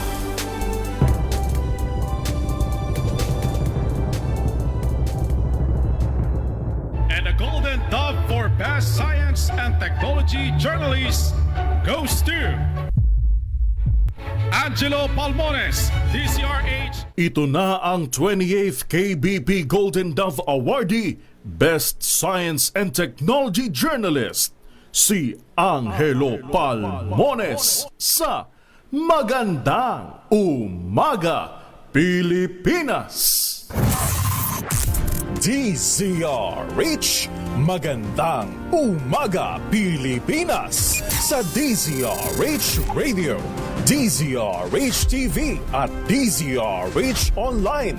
Kasama si Kuya Angelo Palmones. Magandang Umaga, Pilipinas. At 13 tayo ng Mayo, ngayon po ay Miyerkules. Kasama na natin si Ma'am Lori de la Cruz mula sa Pag-asa. Ma'am Lori, good morning. Good morning, sir, sa lahat ng ating mga tagapakinig. Kasalukuyan nga po, wala tayong inaasahang malawakang pag-ulan. Bahagyan maulap hanggang sa maulap ang ating papawirin. At mababa po ang tsansa ng mga widespread na pagbuhos ng ulan dahil sa ngayon ay wala naman pong weather system na nakaka-apekto sa atin dahil yung low pressure area na nasa loob ng PAR ay wala pong direct na effect sa ngayon sa anong bahagi ng ating bansa. So asahan pa rin natin ng mainit at malinsangang panahon sa malaking bahagi ng ating kapuluan. Sa Metro Manila, pwede pong umabot hanggang sa 42 degrees Celsius, nasa danger level pa rin yung ating maximum na heat index sa araw na ito. Habang maraming bahagi po ng ating bansa ay pwede rin makaranas ng heat index na nasa danger level. Tulad na lamang sa Itzaga, Isabela, pwede pong umabot hanggang sa 45 degrees Celsius ang ating maximum na heat index sa araw na ito. Patuloy natin pinag-iingat ang ating mga kababayan. Hanggat po maaari ay umiwas muna sa direct exposure sa sunlight sa katanghalian at early afternoon at maging hydrated po. So yan mo ng latest mula sa Pag-asa is po si Lori de la Cruz. Ma'am Lori, 46 degrees Celsius ang inaasahan natin sa ilang lugar? 45 po. 45 pala, 45. Habang maraming lugar po, ranging from 42 to 44. Oo. Ang 45, yung Itiaga, Isabela, Kamiling Tarlac at Butuan City. Yes. Oo, pero ang taas pa rin kahit dun sa ibang mga lugar. Sige, ingat din Ma'am Lori ha. Yes po, good morning. Thank you, si Ma'am Lori de la Cruz mula ho sa Pag-asa. Dahil mataas ang heat index, siyempre mataas din ang konsumo natin sa aircon at saka sa mga ventilador. Nako. Tapos mahal ang kuryente, mahal ang gasolina, away pa ng away ang mga senador. Ang mga congressman naman natin, priority impeachment. Kaya tayo pupulutin. Naghihingalo na ang ceasefire sa pagitan ng Amerika at Iran kaugnay ng sigalot sa gitnang silangan. Ito nakasaad sa babala ni US President Donald Trump matapos tanggihan ang pinakahuling counter-offer ng Iran. Sa paglalarawan ni Trump, nasa life support na lamang umano ang tigil putukan sa Middle East. Bilang reaksyon ng anunsyo ng Iran ang kahandaan ng kailang puwersa na tumugon sa anumang banta ng kaguluhan. Dahil sa pangyayari, sumipa naman ang global crude prices at lumaba ang tsansa na agad na magkaroon ng negosasyon para sa reopening ng Strait of Hormuz para sa mga commercial shipping. So anong inaasahan natin next week? Malamang tumaas. PRO 11 tiniyak naman na walang banta ng seguridad sa Davao Region. Detalye na balita mula kay Jun Soter mula sa Action Radio Davao. May buntag mo, Jun. Mayong buntag usab, Kuyang Angel. Tiniyak ng Police Regional Office 11 na walang aktibong kilos ng terorismo sa Eastern Mindanao, partikular sa Davao Region. Kasunod ng inilabas na travel advisory ng Australian Embassy in the Philippines nitong Martes, Mayo 12, 2026. Sa nasabing pahayag, nagbabala sa kanilang mga mamamayan na pag-iisipang mabuti ang pababiyahe sa Eastern Mindanao maliban sa Camiguin, Dinagat at Siargao Islands at iwasan ang ilang bahagi ng Mindanao dahil sa posibilidad na terrorist attack. Sinabi ni Police Major Catherine de la Rey, tagapagsalita ng PRO11, na nanatiling ligtas ang Davao Region mula sa anumang banta ng kaguluhan. Dagdag pa niya, patuloy ang ginagawang monitoring ng mga otoridad upang matiyak ang seguridad at kaligtasan sa rehiyon. Ito si June Suter para sa DZRH. Una sa Pilipinas, una sa Pilipino. Daghang salamat, June Suter. May buntag sa matig paminaw nato diya sa Tagum City. Sa mga taga-Kinapawan, good morning, Ma'am Dante Molino. Senator Bato de la Rosa hinimok ng 5 kasamahang senador sumuko na sa mga otoridad. Detalye na balita mula kay Raymond Dedpa sa Aris 28. Raymond, good morning. Lumalalim ang hindi pagkakasundo ng bagong mayorya sa Senado at ang bagong minorya, lalo na kung paano harapin ang kaso ni Senador Ronald Bato de la Rosa. Ito'y matapos ihay ng 5 senador mula sa itinuturing ng bagong minorya sa Senado ang Senate Resolution 395 na humihimok kay Senador Ronald Bato de la Rosa na sumuko na sa mga otoridad. Kinabibilangan ito ni Senador Panfilo Ping Lacson, dating Senate President Tito Soto, Senador Risa Hontiveros, Senador Kiko Pangilinan at Senador Bam Aquino. Katwiran nila ay wala sa ating saligang batas at sa rules ng Senado na gagamitin na kanlungan ng Senado ng mga may kinakaharap na kaso. Limitado din ang saklaw ng sinasabing hindi maaaring arestuhin ng sinumang senador kapag nakasesyon ang Senado. Ito ay para lamang sa mga kasong ang hatol ay mas mababa sa 6 na taon. Ipinaliwanag ng mga itong lahat ng mga dating senador na kinasuhan ay walang nagawa kundi sumuko nang natiyak na valid ang warrant of arrest laban sa kanila. Kinabibilangan ito ni na dating senador Juan Ponce Enrile, Leila de Lima at Antonio Trillanes IV. Tumagal lang sila ng ilang araw sa Senado at kalaunan ay sumuko din sila sa mga otoridad. Si Senator Bato de la Rosa ay pangalawang araw nang nagkakanlong sa Senado dahil sa warrant of arrest nito mula sa International Criminal Court o ICC kaugnay ng kasong Crimes Against Humanity. Katwiran ng kanyang mga kakampi, kailangan ay ang lokal na korte ang mag-uutos na siya ay arestuhin. Nauna nang tumakbo sa Korte Suprema si Senator Bato at humihingi ng TRO o Temporary Restraining Order upang hindi siya maaresto at may padala sa The Hague, the Netherlands gaya ni dating Pangulong Rodrigo Duterte. Ito si RH28, Raymond Adpas para sa DZRH, una sa Pilipinas, una sa Pilipino. Maraming salamat, Raymond. Mas humina pa ang piso kontra dolyar. Ayon sa Bankers Association of the Philippines, nagsara ang palitan sa 61.48 nitong Martes. Mas mahina ito sa 61.15 na naitala nung Lunes. Ang piso ay nananatiling isa sa worst performers sa rehiyon sa harap ng nararanasang krisis sa langis na nakaka-apekto sa inflation at trade conditions. Ipinagbabawal muna ang pag-angkat ng mga live animals at ilang mga produktong karne mula sa Greece. Ito ay matapos na maitala ang kumpirmadong kaso ng foot and mouth disease mula sa nasabing bansa. Sa anunsyo ng Department of Agriculture, saklaw ng baan ang mga baboy, baka, skeletal muscles at untreated milk. Ganyan, maaari pa rin pahintulutan ang pagpasok ng mga processed goods na itinuturing na safe commodities base naman sa international standards sa ilalim ng mahigpit na kondisyon. Ayon kay Agriculture Secretary Francisco Chularol Jr., lain ng hakbang na matiyak na hindi makakapasok ang sakit sa bansa na maaaring magdulot ng malaking pinsala sa lokal na agrikultura. Sa kasalukuyan, patuloy na nagbabantay ang Bureau of Animal Industry sa mga pantalan upang masigurong walang makalulusot na kontaminadong produkto mula sa Greece. Sinimula ng Department of Public Works and Highways ang pag-iba ng mga luma at mga substandard ng flood control project sa kahabaan ng Ilog Magbag sa Kalumpit, Bulacan. Ayon kay Public Works Secretary Vince Dizon, alinsunod ito sa demolisyon na direktiba naman ng Pangulong Bongbong Marcos na kumpunihin palitan yung mga substandard ng mga flood control projects. Bahagyan niya ito ng long-term solution ng pamahalaan para matuldukan ang matagal ng problema ng pagbaha sa naturang bayan upang masiguro ang kaligtasan ng mga komunidad na madalas tamaan ng pagbaha. Itinuturing naman ni Employers Confederation of the Philippines President Sergio Ortiz Luis Jr. killer ang flood control scandal dahil sa mas tumamlay ang mga investors ng Pilipinas. Ayon kay Ortiz Luis, tila hindi na masyadong pinag-uusapan ang anomalya sa flood control project at sa halip na hanapan ng solusyon, mas inuuna pa ng pamahalaan na tutukan ang ibang usapin. Hindi masyadong pinag-uusapan yan. Hindi rin pinag-uusapan na wala yung issue na hinihintay ng mundo na matapos yung investigasyon dito sa mga dito sa flood control mess, ano? Na iniisip natin sa 2026 kung makikita ng mga investors, makikita ng mga ibang mundo na sinosod natin, hindi naman sinosod. Pag-amin pa ng presidente ng ECO, bago pa man naharap ang bansa sa krisis, kulelat na ito pagdating sa turismo at pamumuhunan. Payo ni Ortiz Luis sa gobyerno, ituloy ang pag-imbestiga sa naturang kontrobersiya para mapanagot ang mga sangkot.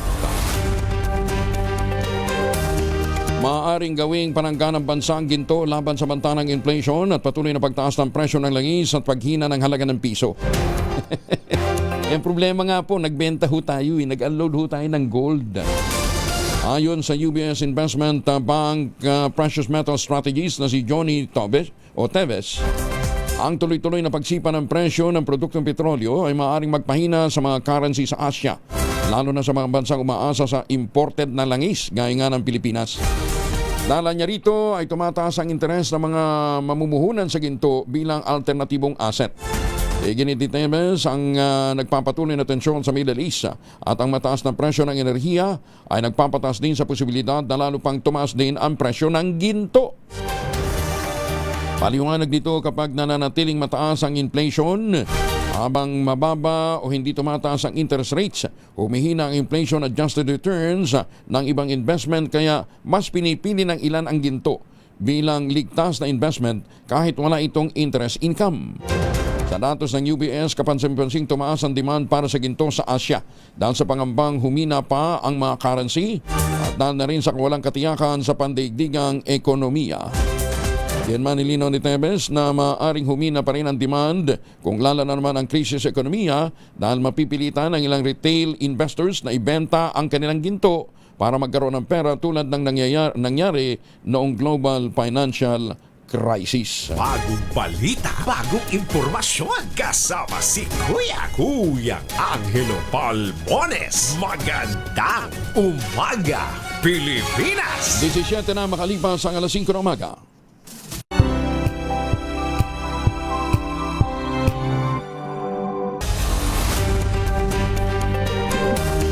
May buntag sa mga taga Magsaysaw, Davao del Sur. Ay, sa mga suki natin dyan sa Melbourne, Australia, good morning. Ma'am Evan Lang sa Las Vegas, good morning. Ayan, at maganda umaga din po sa mga suki natin sa iba't ibang panig po ng Kabisayaan. Baka kayo ho'y magpapasalubong ng imported na tsokolate, ha? Wag na po.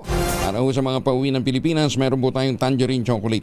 Ang Tangerine Chocolate po ay brand ng mga magniniyog ng mga magsasaka dito po sa lalawigan ng Quezon. Sa tulungan po ni Dr. Helen Tan, yung po mga planting material ng kakao galing Davao, itinanim yan dyan po sa lalawigan ng Quezon para makapag-produce sila ng dekalidad na cacao beans. Pinaprocess ngayon bilang Tangerine Chocolate. Yan po yung brand ng mga magniniyog ng mga magsasaka dyan po sa lalawigan ng Quezon. Available yan sa 0919-095-5935. May mahigit 10 variants po ang Tangerine Chocolate, ha? Ang mga raw material galing din po sa ani ng ating mga magsasaka. At sabi nga po ni Dr. Helen Tan, sino bang magmamalasakit sa Pilipino kundi ang kapwa Pilipino? Sa bawat tangkilik natin ng Tangerine Chocolate, pinalalakas natin ang loob ng ating mga magsasaka, pinalalakas natin ang ating lokal na ekonomiya. Tangerine Chocolate, 100% gawang lokal but taste and looks global. Tinulungan ito ng DTI at ng DOST. Tangerine Chocolate, 100% gawang atin. Pakiusap ni Dr. Helen Tan, sana naman ay ating tangkilikin. Magandang umaga, Pilipinas! Provision lang sinimula ng mababang kapulungan ng Kongreso ang paghahanda para sa formal na paghain ng articles of impeachment laban kay Vice President Sara Duterte. Ayon kay House Secretary General Sheloy Garapil, kasalukuyan ng nire-reproduce, mabusising sinusuri at inaayos ang libu-libong pahina ng mga dokumentong kalakip sa reklamo. Ito'y upang matiyak na ang bawat kopya ng articles of impeachment ay may mga attachment at maayos, organisado, faithful reproduction ng inaprubahan ng Kamara. Ganun ho katindi ho yung proseso kapag ikaw ho ay nagpapail ng kaso. Mayorya ng mga kongresista sa Mindanao at Visayas ang bumoto ng pabor sa impeachment case laban kay Vice President Sara Duterte.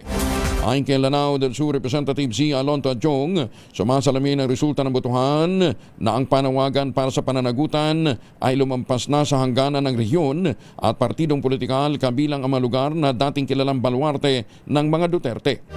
Sa kabuang botong 257, 25 at 9, nasa 43 mula sa 50 mga kongresista ng Visayas ang bumoto ng yes. Habang 41 mula naman sa 61 kongresista mula sa Mindanao ang bumoto ng pabor din sa impeachment. Pinakakapansin-pansing bahagi ng botohan ay ang suporta mula sa Davao Region na matagal nang itinuturing na baluarte ng pamilya Duterte. Sa record, 5 mambabatas mula sa rehiyon ang bumoto pabor sa impeachment. Kabilang dito sina Congress Representative John Tracy Cagas, Lionel Jong Sinisa, J.M. Lagbaneo, De Carlo Uy at Carmen Zamora. Ayon kay Jong, patunay ang resulta ng botohan na hindi lamang Luzon o ang tinatawag na Imperial Manila ang nagtutulak ng impeachment. At hindi ito tungkol sa geography o politika, kundi sa usapin ng ebidensya, tungkulin sa ilalim ng konstitusyon at pananagutan sa sambayanang Pilipino. Nagbabala naman ang grupo ng mga dekano at mga propesor mula sa nangungunang law school sa Pilipinas hinggil sa mga bagong naluklok na mayorya ng Senado. Babala naman ito sakaling hindi mag-convene ang Senado bilang isang impeachment court, posibleng maharap sa kasong administratibo at kriminal ang mga senador. Ayon sa mga legal scholars, malinaw na nakasaad sa konstitusyon, walang opsyon ng Senado kundi tanggapin, dinggin ang impeachment case kapag nadala na ng Kamara ang articles of impeachment na inoprobahan ng mahigit sa 1/3 ng mga miyembro nito. Binigyan din ng grupo na ang Article 11, Section 3 ng Saligang Batas kung saan nasasaad ang paglilitis ay dapat magpatuloy ng forthwith o agad-agad. Layo na nila ng naturang batas na gawing otomatiko ang proseso ng impeachment sa sandaling makarating ito sa Senado. Nagugat ang pahayag sa gitna ng kontrobersyal na rigudoon sa liderato ng Senado kung saan napatalsik si Senate President Tito Soto at pinalitan ni Alan Peter Cayetano. Kabilang sa lumagda sa pahayag, sina retired Supreme Court Justice Adolfo Ascuna, Attorney Antonio Labinia, Father Ranilio Aquino, mga dekano mula sa Adamson University, Lyceum of the Philippines University, Holy Name University, ang Misamis University at University of Asia and the Pacific. Nagbabala din ang Catholic Bishops Conference of the Philippines o CBCP ng anumang pagkaantala sa paglilitis kay Vice President Sara Duterte ay posibleng magpahina sa tiwala ng publiko at sa konstitusyon. Sa isang pastoral statement, hinimok ng mga obispo ang Senado na agad na mag-convene bilang isang impeachment court oras na maisumite ng Kamara ang articles of impeachment. Ayon sa mga obispo, mabilis at napag-usad ng kaso ang paraan upang mabigyan ng hustisya hindi lamang ang sambayanang Pilipino kundi maging ang Vice Presidente. At pagkakataon ito para sa mga senador na muling ibalik ang tiwala ng taong bayan sa public institution na sumusunod sa rule of law. Nananawagan din ng CBCP sa mga senador, iwasan muna ang anumang hakbang na maaaring ituring na pag-iwas ng kanilang sinumpang tungkulin at pagbaluktot sa nakasaad sa konstitusyon. Tiniyak naman ni Senate President Alan Peter Cayetano na agad na magkukonvene ang kapulungan bilang impeachment court oras na matanggap ang articles of impeachment. Ayon kay Cayetano, walang magiging delay sa paglilitis dahil magkukonvene sila forthwith kapag naipadala na ang articles of impeachment alinsunod sa saligang batas. Higit ng bagong Senate President, kinonsulta na niya ang pinalitan sa pwestong si Senator Tito Soto. Pinayuhan niya siya nito na sundin lamang ang proseso simula sa referral ng Committee on Rules. Sinabi pa ni Cayetano, plano nilang magpatawag agad ng all-member caucus para pag-usapan ang mga dapat gawing proseso sa gagawing trial. Ni impeachment, magkukonvene kayo immediately? Forthwith. To the next Forthwith. The next day. So, I consulted also Senator Soto. Sabi niya, process, ibigay muna sa Committee on Rules. So, we will do what has to be done and there won't be delays. Basta forthwith. There won't be delays. You judge us on our actions, but I don't know what time it will receive. I don't know kung ano. That's why I want a majority caucus para it's not a decision of only one group. Sir, Umaasa naman ang palasyo na ikukonsidera ng mga senador ang taong bayan sa kanilang pagtalakay at pagpapasya sa impeachment case laban kay Vice Presidente Inday Sara Duterte. Ayon kay Palace Press Officer Clay Castro, maraming kongresista ang bumoto ng pabor sa impeachment dahil nakita nilang may sapat na ebidensya laban sa Vice Presidente. Kaugnay nito, umaasa ang opisyal na magiging patas din ng Senado na tatayong impeachment court oras na simula na ang paglilitis. Nasa Senado na po yan, nasa kamay na po yan ng Senado. At kung ano man po ang gagawin nila dyan, kung ito po ay papabor para sa taong bayan o papabor lang sa isang tao, bahala na po ang taong bayan ng husga para sa kanila. Magandang umaga, Pilipinas! 5:29, kinalampag ni Senador Christopher Bongo ang Department of Health at mga lokal na government units. Magkaisa na at tiyakin na operational ang mga health facilities sa bansa. Halip na mauwi lang naman ito sa pagiging white elephant o mga proyektong hindi naman napapakinabangan. Kasunod dito na maulat na maraming health facilities ang nananatiling hindi tapos, hindi nagagamit dahil sa kawalan ng koordinasyon.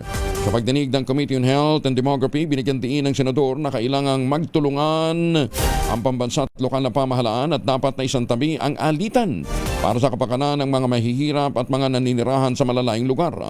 Nagbabala rin ang Senador laban sa sisihan sa pagitan ng Department of Health at ang mga LGU na madalas umanong kumakalat sa social media at mga balita. Higit ito ang kawalan ng ayos na komunikasyon ng dahilan kaya naiiwan ang mga gusaling nakatayo, hindi nagagamit. Marami rin na niyang mga munisipyo, partikular na sa mga port-class municipalities, ang walang sapat na pondo para magpatayo at magpatakbo ng sariling ospital o mga center. Kaya dito dapat na pumasok ang national government sa pamamagitan ng Health Facilities Enhancement Program o HPEPA. Alas 5:30 na dagdagan pa ang bilang ng mga pamilyang Pilipinong nakaranas ng involuntary hunger sa unang quarter ng 2026. Sa Social Weather Survey o SWS, isinagawa nitong Marso, tumaas ng 23.2% ang mga pamilyang Pilipinong nakaranas ng paggugutom ng walang makain ng higit isang beses sa nakalipas na 3 buwan. Mas mataas ito kumpara sa 20.01 o 20.1% noong Nobyembre ng 2025 at ito rin ang pinakamataas na wala nang maitala ang 27.2% noong Marso ng nakalipas na taon. Batay sa resulta, ang mga nakaranas ng involuntary hunger ay pinakamarami sa Visayas, 28%, sinusundan ng Balas Luzon at 22.4%, Metro Manila 22% at Mindanao 21.7%. Maganda umaga, Pilipinas! Pilipinas, ang oras 5:31.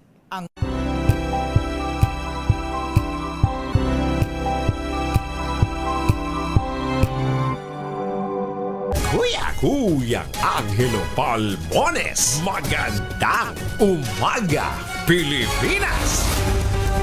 37 na makalipas ang alas 5 ng umaga.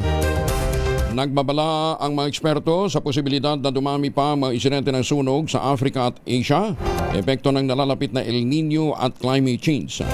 Ayon sa mga siyentipiko, inaasahang mas titindi pa ang sitwasyon sa pagdating ng mainit na panahon. Batay sa datos ng World Weather Attribution o WWA, isang grupo na nagsusuri sa papel ng global warming sa mga extreme weather events. Mahigit sa 150 milyon na hektarya ng lupa ang natupok na mula Enero hanggang Abril. Mas mataas ito ng 20% kumpara sa dating record. Sa kasalukuyan ng Africa ay nakapagtala ng pinakamalawak na pinsala kung saan 85 million hectares na ang nasunog. Ang paliwanag po ni Tudor Keeping, isang wildfire expert mula sa Imperial College London, ang mabilis na pagpapalit ng panahon o climate change ang sanhi ng malawakang wildfires. Nako, kaya kailangan iba yung pag-iingat po ang ating gawin, lalong-lalo na po sa mga lugar dito sa Pilipinas na tuyo na ang mga damo. Alam mo niyo, kahit na walang magtapo ng sigarilyo dyan, yung ano kasi, di ba, ang tatlo lamang ang elemento ho ng sunog, heat o yung init, na po pwedeng manggaling din po sa sikat ng araw, fuel o yung mga damong tuyo, fuel yan, at saka oxygen. O yan po yung tatlong elemento ho ng sunog. So available lahat, kaya ngayon kinakailangan ang iba yung pag-iingat. Pagka nakakita tayo na medyo umuusok-usok na lugar, tingnan na kaagad at lagyan na kaagad ng firewall. Dumating na sa The Netherlands ang 17 Pilipinong tripulante ng MV Hondios at sumailalim kaagad ang quarantine matapos ang outbreak ng hantavirus infection sa naturang cruise ship. Ang mga tripulante kabilang sa ikalawang batch ng evacuation flights na inayos ng pamahalang Dutch mula sa Tenerife, Spain. Pinangunahan ni Philippine Ambassador to the Netherlands, Eduardo Malaya, ang pagsalubong sa mga evacuees sa Eindhoven Airport kasama ang opisyal ng Dutch Health at Foreign Ministries. Pagdating sa The Netherlands, agad na isinailalim sa medical test sa mga Pilipino bago inilipat sa quarantine facilities habang hinihintay ang kanilang repatriation. Inaasahang darating naman sa Rotterdam ang may 17 pang natitirang Pilipino crew members na nasa barko pa. Nauna nang dumating noong linggo ang 4 na Pilipinong tripulante. Ganyan po ang klase ng krisis na kinakaharap naman ng ating mga seafarers dahil po dito sa hantavirus. Sana nga wag nang kumalat pa dahil matindi ho ang perwisyong idudulot ng sakit na ito. Maganda umaga, Pilipinas! Sunog sumiklab sa Novaliches, Quezon City. May isa ng patay. Detalye ng balita mula kay Val Gonzalez. RH5 Val, good morning. Good morning, Kuya Angel. Dead on arrival sa Talad General Hospital ang 50 anyos na lalaki matapos masuffocate habang tumutulong sa pagapula ng sunog sa kanilang lugar sa Everlasting Street, Barangay Pasong Putik, Novaliches, Quezon City. Sa report ng Bureau of Fire Protection, nangyari ang sunog dakong 1:30 kaninang madaling araw. Ayon sa Quezon City Fire Department, mabilis na kumalat ang apoy at tupukin ang nasa 15 kabahayan na pawang yari sa light materials. Una nang isinugod ng isang ambulansya sa ospital ang biktima na kinilalang si alias Robin dahil sa hirap itong huminga. Pero sa daan pa lamang ay binawian na ito ng buhay. Isa pang 23 anyos na lalaki ang nasugatan sa kanang kamay dahil din sa pagtulong sa pagapula ng sunog. Ayon kay Fire Senior Inspector Peter Segundo ng Quezon City BFD, nasa 20 hanggang 25 pamilyang tinatayang nawalan ng tahanan sa sunog na umabot sa 3 alarma. Sa ngayon ay mananapili muna sa isang covered court ng barangay ang mga biktima. Inaalam pa rin ng BFP kung anong sanhi ng sunog na naapula kung alas 2:45 na ng madaling araw. Ako si Val Gonzalez, DZRH, una sa Pilipinas, una sa Pilipinas. Maraming salamat, Val. Samantala, hayagang tinutulan naman ng iba't ibang universidad at economic groups o academic groups. Ang plano ng Commission on Higher Education na bawasan ng General Education o mga GE units mula 36 patungong 18. Sa joint statement ng mga grupong Tanggol Wika, Tanggol Kasaysayan, mga unyon ng mga guro mula sa UP, UST, DLSU, FEU at CEU, binigyan din ito ang posibilidad na humina ang kritikal at makataong edukasyon sakaling matuloy ang nasabing hakbang. Magpapalala rin umano ito sa halaga ng mga universidad bilang espasyo para sa kritikal na pagsusuri, democratic reflection at holistic human development. Sa ilalim ng panukala ng CHED, ang 18 units ay hahatiin sa 15 units ng core, mandated GE at 3 units ng institutional general education. Kabilang sa mga signaturang aalisin bilang required subject ang philosophy, ethics, literature, art appreciation at Philippine history. Nako! Mabawasan ang turo ng ethics. Doon na lang ho natututo ng ethics ang mga Pilipino. Nga lang, paglabas ho ng kolehiyo, nakakalimutan din yung ethics. Papalitan naman ito ng 5 bagong core courses gaya ng Professional Communication, Global Trends and Emerging Technologies, Data Evidence and Ethics, Rizal and Philippine Studies at Labor Education. Naniniwala mga kritiko na ang reformang ito ay refleksyon ng lumalalang komersyalisasyon ng edukasyon sa Pilipinas. Alam po ninyo yung komunikasyon, dapat to basic yan, nasa elementarya. Diba? And ngayon, ang mga bata, hirap na hirap mag-construct ho ng sentence. Mahigit 63,300 na mga bagong elementary at secondary level teacher ang nakapasa sa March 2026 licensure examination for professional teachers. Sa anunsyo ng Professional Regulation Commission, 18,376 mula sa 32,796 ang kumuha ng pagsusulit para sa elementary level ang nakapasa, habang 45,001 naman mula sa 61,561 na kumuha ng pagsusulit ang nakapasa sa secondary level. 6 na kumuha ng pagsusulit ng elementary teacher level ang naghati-hati sa unang pwesto matapos makakuha ng pare-parehong markang 95%. Kabilang sa mga ito sina Ann Kristen de la Peña Danlag ng USEP Tagum, Jade Vine Ikot ng Danau, Lynn Hart Masamayor Luad ng CTU Maine, Mark Andre Quizon Saberon ng CTU Danau, Princess William Malingin Yamahon ng Bukidnon State University, Monet Lacernas Yap ng MSU General Santos City. Sa secondary level exam naman, ang top notcher ay si Racil Ray Ramos Ricote mula sa Visayas State University, Baybay, nakakuha ng 95.80%. Magandang umaga, Pilipinas! Pilipinas ang oras 5:45. Maga, Pilipinas! 49 na makalipas ang alas 5 na umaga. Nananakit na ba inyong kasukasuan? Nagkaka-wrinkles na ba? Humihina na ba ang kalamnan? Apektahuin ang ating pag-edad. Ipinakikilala po ang Ultraflex, isang health drink mula po sa lamikha ng Ultrabayo backed by Japanese technology. Ang Ultraflex ay meron pong HCG complex, hydrolyzed marine collagen para sa skin at joints, HMB pampalakas sa muscles, glucosa green para naman sa ginhawa ng kasukasuan. Available in coffee with stevia at powdered drink mix. Kayang bawin ang galaw, sigla at ganda with proper diet and exercise. Hanapin lamang po ang Ultraflex sa Lazada, ultrabayo.shop at Shopee. Ang Ultraflex po ay hindi gamot at hindi dapat gamiting panggamot sa anumang uri ng sakit. If symptoms persist, consult your doctor. Asian Power Grid itinutulak ng DOE. Buong Asian ha?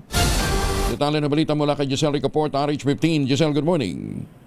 Good morning, Kuyang Angel. Isinusulong ng Department of Energy ang Association of Southeast Asian Nation o ASEAN Power Grid sa gitna ng gera sa gitnang silangan. Ayon kay Energy Secretary Sharon Garin, layo nitong mapalakas yung energy security at masiguro na masanda ang mga bansa sa anumang hamon.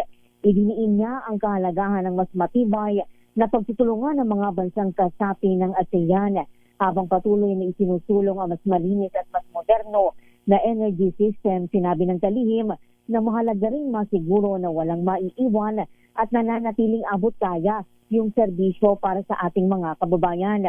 Una nang itinulak ng Pangulong Bongbong Marcos Jr. na maging operational yung ASEAN Power Grid at pabilisin pa yung ratifikasyon ng ASEAN Framework Agreement on Petroleum Security o APTA sa 48 ASEAN Summit.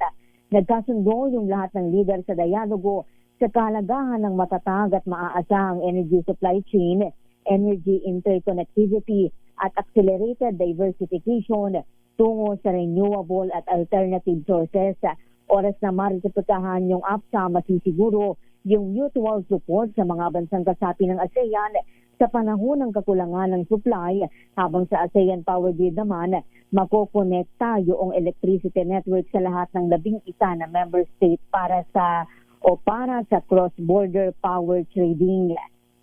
Ito si Giselle Report para sa DZRH, una sa Pilipinas, una sa Pilipino. Maraming salamat, Giselle. Maganda umaga, Pilipinas! Gandang pag-usapan, ASEAN Power Grid. Galing, net metering nga, hindi nyo pa makumpleto Net metering nga nung mga nag-i-invest para po sa mga solar power sa mga bahay-bahay.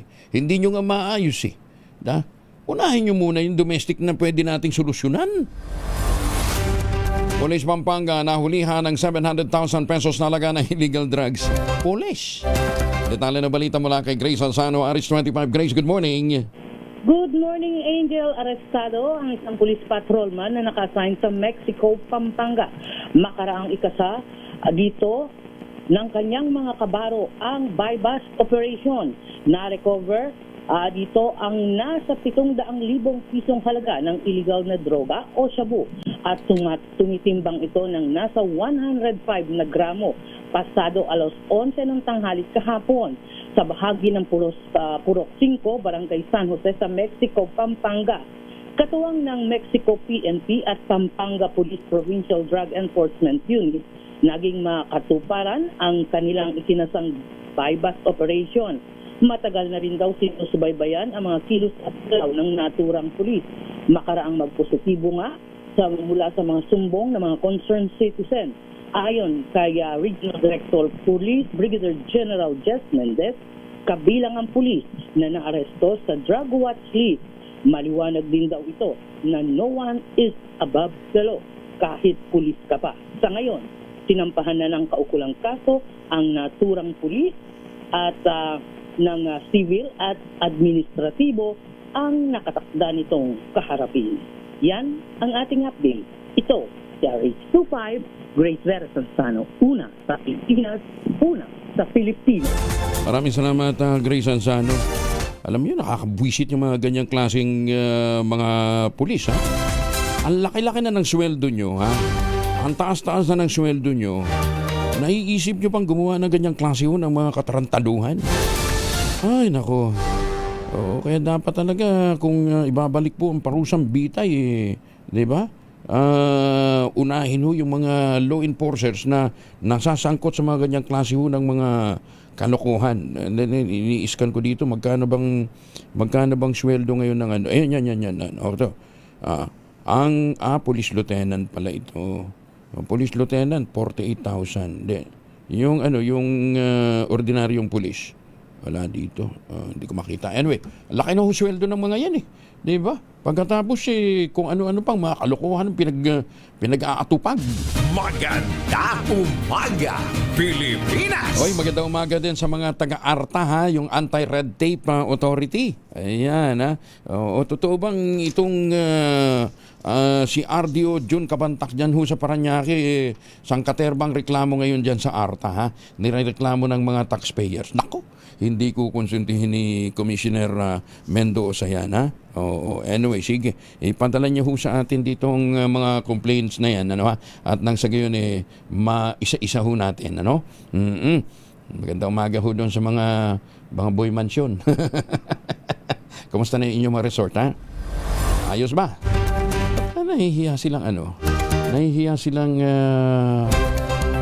ipagmalaki yung kanilang mga bahay-bahay Natanggap na ng Office of the Ombudsman ang partial report ng Blue Ribbon Committee na naglalaman ng mga rekomendasyon ng mga kasong ihahain laban sa mga senador dahil sa pagkakasangkot sa anomalya. Ayon kay Assistant Ombudsman Miko Clavano, ang naturang report ay nanggaling mismo sa tanggapan ni Senator Ping Lacson. Hit ni Clavano, ipadadala nila ang mahalagang impormasyong nakapaloob dito sa mga team na humahawak ng mga kaso kaugnay ng flood control para magamit kung kinakailangan.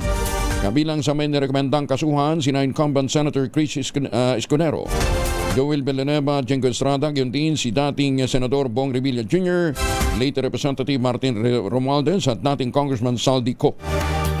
Sila ay kasama sa listahan para sa preliminary o fact-finding investigation o case build-up para sa posibleng pagkain ng kasong bribery, graft and corruption at plunder. 3 minuto na lamang bago po mag-ACS ng umaga. Kuya Angel po ito, si Angelo Palamones, nag-iiwan sa inyo na isang magandang umaga. Maraming salamat sa inyo lang sawang pagsubaybay, pakikinig at pagtitiwala. Magtanim tayo ng kawayan para sa kalikasan at kabuhayan. Susunod na po ang 2x2 at ang ACS Balita. Ang ating quote of the day ngayong araw na ito ay mula po kay dating President Theodore Roosevelt. Ang sabi niya, to educate a person in the mind but not in morals is also to educate a menace to society.